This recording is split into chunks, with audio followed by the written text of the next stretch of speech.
আর এই ঘটনা নিয়ে গতকালই সরব হন প্রাক্তন মুখ্যমন্ত্রী মমতা বন্দ্যোপাধ্যায়। কি করেছেন আপনারা? একটা ছোট্ট দুধের শিশু, তার মা গরিব হতে পারে, গরিব হওয়া কারো অপরাধ নয়। দরিদ্র হয়ে কেউ জন্মায় না। দরিদ্র হয়ে জন্মালেও তাকে অনেক খাটতে হয়, অনেক পরিশ্রম করতে হয়। দরিদ্রতার থেকে মানবিকতা অনেক বড়।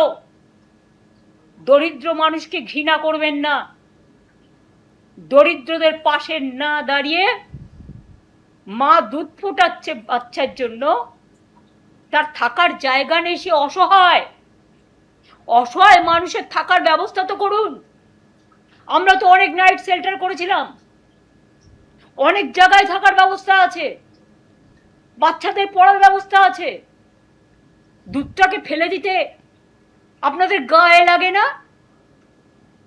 মনে রাখবেন, মায়ের অভিশাপ বড় অভিশাপ। চমকাচ্ছেন, ধমকাচ্ছেন। আমি এই পরিবারটার দায়িত্ব নিতে রাজি আছি। আমি বা আমার দলের সহকর্মীরা আগে মানবিক হওয়ার চেষ্টা করুন, তারপরে দানবিক হবেন। দানবিকতার কোনো ক্ষমা নেই। পার্ক স্ট্রিটে ফুটপাত জবরদখল মুক্ত করতে গিয়েছিলেন, আর সেখানে এই ফুটপাতবাসী মহিলাকে কড়া বার্তা দেন, ধমক দেন পুরমন্ত্রী অগ্নিমিত্রা পাল।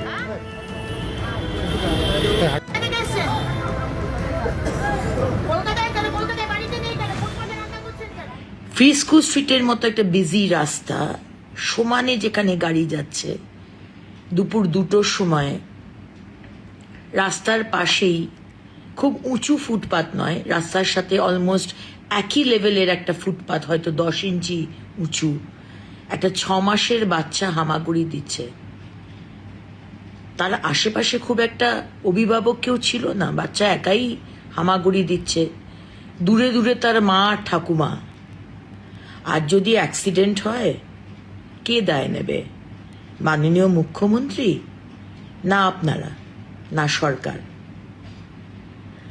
আজকে ওই ফুটপাতের মধ্যে কেরোসিন স্টোভে 1 গামলা দুধ জাল দেওয়া হচ্ছে। 1 গামলা দুধ ওই 6 মাসের বাচ্চা খাবে? আর স্টোভে আগুন জ্বালিয়ে যে রাস্তা দিয়ে, যে ফুটপাত দিয়ে অনবরত লোক যাচ্ছে, ছোট বাচ্চারা স্কুল থেকে যাচ্ছে, যে কোনো সময় অ্যাক্সিডেন্ট হবে। আর যদি অ্যাক্সিডেন্ট হয়, কে দায় নেবে? ইউডিএমএ দপ্তর, নগর উন্নয়ন দপ্তর, পুলিশ, সরকার, না আপনারা? আজকে মানবিকতার কথা বলা হয়েছে, আমরা মানবিক। আপনাদের থেকে মানবিকতা শিখতে হবে না। এবিপি আনন্দ, এগিয়ে থাকে, এগিয়ে রাখে।